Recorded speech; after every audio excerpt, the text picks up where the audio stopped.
Halo semuanya, di video ini kita akan kenalan sama yang namanya p-value. P-value ini adalah nilai yang sering banget kita gunakan di setiap pengambilan keputusan. Jadi kalau misalkan kita dapat nilai p-value-nya segini, maka nanti keputusan kita jadi seperti ini. Ntar kalau misalkan kita dapat nilai p-value-nya beda lagi, maka nanti keputusan kita jadi seperti itu. Kenapa bisa kayak gitu ya? Kenapa kok kita menjadikan nilai p-value ini sebagai pedoman? Nah, kita akan menemukan jawabannya dengan lebih jelas di video kali ini. Sebenarnya ada banyak cara kita bisa memaknai apa itu p-value. Tetapi sebelum itu, kita akan kenalan dulu dong sama yang namanya hipotesis 0 ya atau H0 dan hipotesis alternatif atau H1. Oke, kita mulai dari H0. H0 itu adalah sesuatu yang kita anggap benar selama ini. Ya, atau segala sesuatu yang menjadi belief kita selama ini, yang menjadi tradisi kita selama ini, ya, itu adalah H0. Atau bisa juga dibilang H0 itu adalah zona nyaman kita saat ini. Contohnya gini deh, ya, misalkan di sini ada gambar nih, ada gambar kecap nih. Apa coba yang pertama kali terlintas dalam benak kita begitu melihat kecap ini? Ya, kita ngeliat kecap ini ya biasa aja gitu. Kecap ini ya sama dengan kecap pada umumnya. Ya, dia bisa memberikan rasa manis dan rasa sedap pada makanan. Itulah pandangan kita selama ini, itulah H0 kita. Nah, kalau seandainya ada pandangan lain yang mengatakan seperti ini, oh, kecap ini beda loh, dia bisa membuat kita jadi lebih jenius, atau ada perbedaan yang signifikan antara orang yang mengkonsumsi kecap ini dengan orang yang tidak mengkonsumsi kecap ini dari segi kepintarannya. Nah, anggapan yang seperti itu yang mengusik pandangan kita selama ini mengenai kecap ya, itu disebut dengan hipotesis alternatif atau H1 ya. Nah, kemudian nanti si H0 sama si H1 ini dia saling bertengkar gitu ya. Kata si H0, enggak kecap ini biasa aja kok, sama dengan kecap pada umumnya gitu. Serius, kecap ini bisa ngebuat kita jadi lebih pinter loh. Buktinya ada kok profesor gitu yang mengkonsumsi kecap ini. Itu mah cuma kebetulan aja kali. Nah, terus mereka bertengkar gitu ya antara si H0 sama si H1.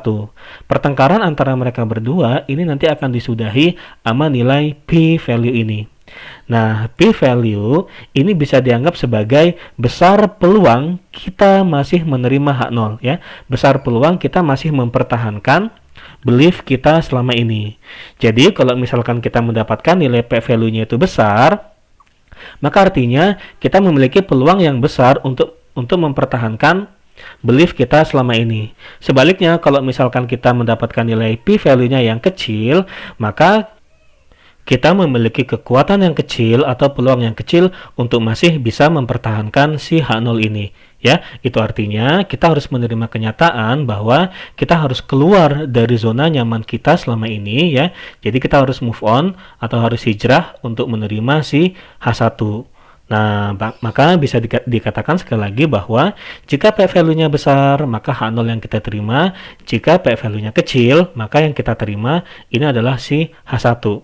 Ya, oke. Kemudian mungkin teman-teman nanya, seberapa besar sih nilai p-value-nya di mana kita itu masih mempertahankan H0? Oke, untuk menjawabnya, di sini kita akan melakukan percobaan, ya. Di sini kita punya uang logam. H0 kita ya akan menganggap bahwa uang logam ini ya sama aja gitu, uang logam yang sama seperti pada uang logam pada umumnya, yang kalau misalkan dilempar, ya kalau nggak muncul angka, ya gambar. Nah, jadi ceritanya kita tuh pengen melempar uang logam ini ke udara.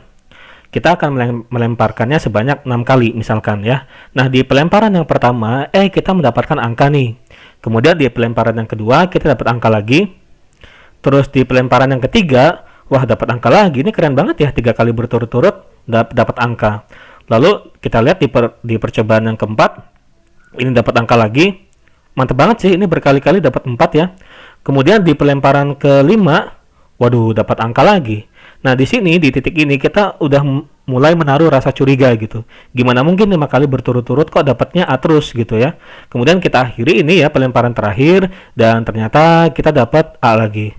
Wah, ini kita udah makin curiga banget ya. Nah, dari sini ya, berangkat dari kecurigaan ini, kita akan mengadakan suatu penyelidikan gitu ya. Oke, penyelidikannya yang pertama, kita akan mencari Emang berapa sih besar peluang terjadinya 6 angka berturut-turut seperti ini?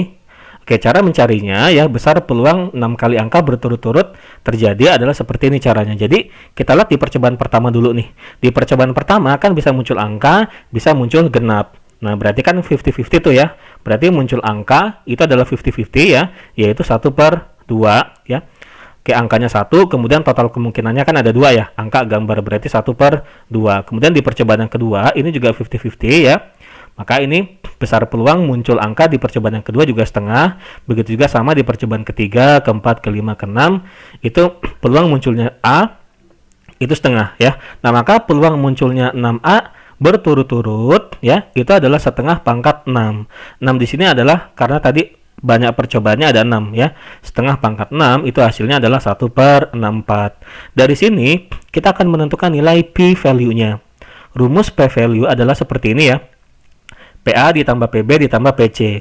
Di mana PA ini adalah besar peluang muncul 6 angka yang berturut-turut tadi ya. Jadi PA yang 1/64 ini ya. Oke, kemudian PB ini adalah peluang kejadian yang mirip atau yang identik dengan si PA tadi. Oke, si PA tadi itu kan peluang muncul 6 kali angka berturut-turut. Nah, yang mirip dengan 6 kali angka berturut-turut apa? Yang identik dengan 6 kali angka berturut-turut apa?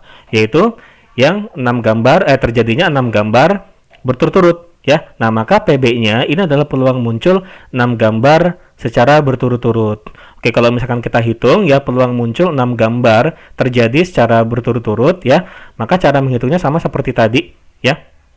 Yaitu yang peluang muncul 6 kali angka berturut-turut kita dapatkan ya. Peluang muncul 6 kali gambar berturut-turut itu adalah 1/64 juga ya, caranya sama seperti tadi. Kemudian PC di sini ini adalah peluang muncul kejadian yang lebih jarang dari kejadian A gitu. Yang lebih jarang dari kejadian PA tadi. Kalau PA tadi kan kejadian 6 kali angka berturut-turut. Nah, ada nggak kejadian yang lebih jarang dari 6 kali angka berturut-turut? Nggak ada ya, ini udah paling jarang banget nih. Karena kan ada 6 pelemparan ya. Maka ini udah yang paling jarang banget gitu ya. Nah, maka karena nggak ada ya, ini PC-nya nggak ada, maka ini 0 seperti itu. Sehingga kita dapatkan ini P value-nya setelah dihitung ya, hasilnya itu adalah 0,03125.